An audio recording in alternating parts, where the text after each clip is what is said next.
Good morning, good morning, good morning. From the Accidental Investor on TikTok 419, on other social media platforms,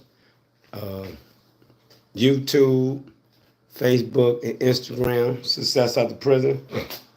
And the reason when I came home from prison,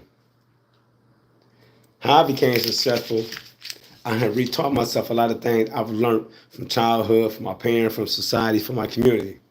Then once I came out of here, I was paranoid, but I was still ready. I just had to get out here and do it.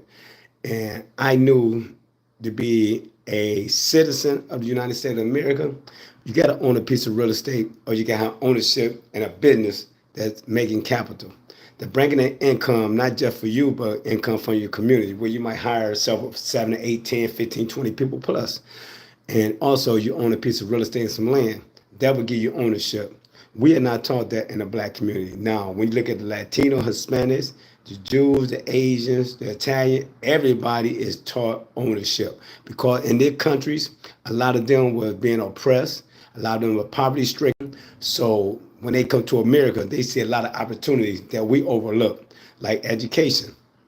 We overlook the educational system, don't realize that them the tools that we need to advance in this society. Now, if you look at 40, 50, 60 years ago, sanitation workers, you didn't see a lot of Europeans, you didn't see a lot of people, African American, doing certain jobs. Uh, Carpentry, landscaping, uh, plumbing, construction. That was our job. Now everybody jumping on board because that is where the money is right now. And they taking them skills that they getting from this job, how to be a roofer, how to be a landscaper, how to be a plumber, how to be a pipe fitter, how to learn electrician on the run without actually being certified and going to school for it. They learn it on the job and they taking it and turning it into business. We sit there and work a job for 30 years. You be at Ford Motor Company, Jeep or Chrysler for 30 years. You ain't seeking out how can I become a agent or work for one of the companies and sell vehicles or work on vehicles on my own because I had a knowledge now of how to break this car down. But they're not teaching you how to break it down. They're not teaching you how to build the engine. They teach you how to put certain components in certain places. So you really ain't picking up a long-term job skill. But we got to start teaching our children and everybody how to build wealth through ownership. If you don't, you put yourself at a disservice, and you don't want to put yourself at a disservice. That's one thing I say about me.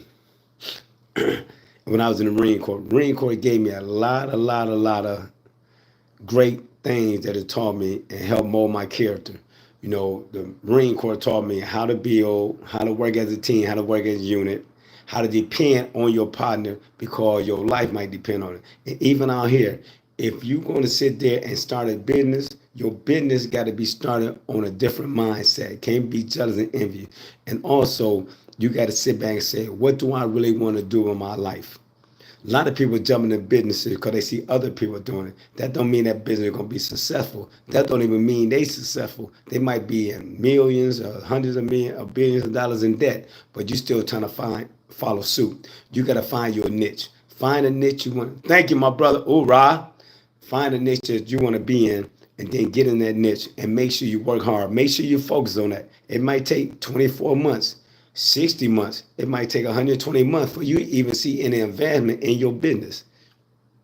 You can't get sidetracked. You can't give up because the money ain't coming in. Because if you do hoorah, because you do anything for money, guess what? That business is going to fail.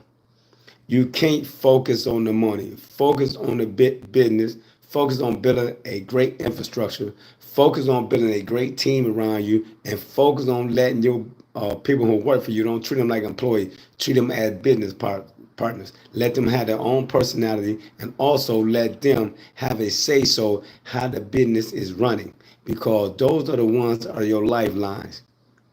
You got to make them feel that they are important because they are important because they helping you and helping the business grow, and it's called teamwork, leadership. You got to be able to do that. But we got to raise our children to be educated. We got to raise them to be entrepreneurs. We got to raise them to be savers and investors. We got to teach them about the stock market. We got to put them in all situations that going to make their life great. If not, you're going to have another generation of failed youth. And we see it every day in society because an uneducated person is a dangerous individual. So I'm going to leave y'all with that because I got to get ready to get up out of here, but I appreciate everybody coming in. Y'all have a blessed day. Hoorah.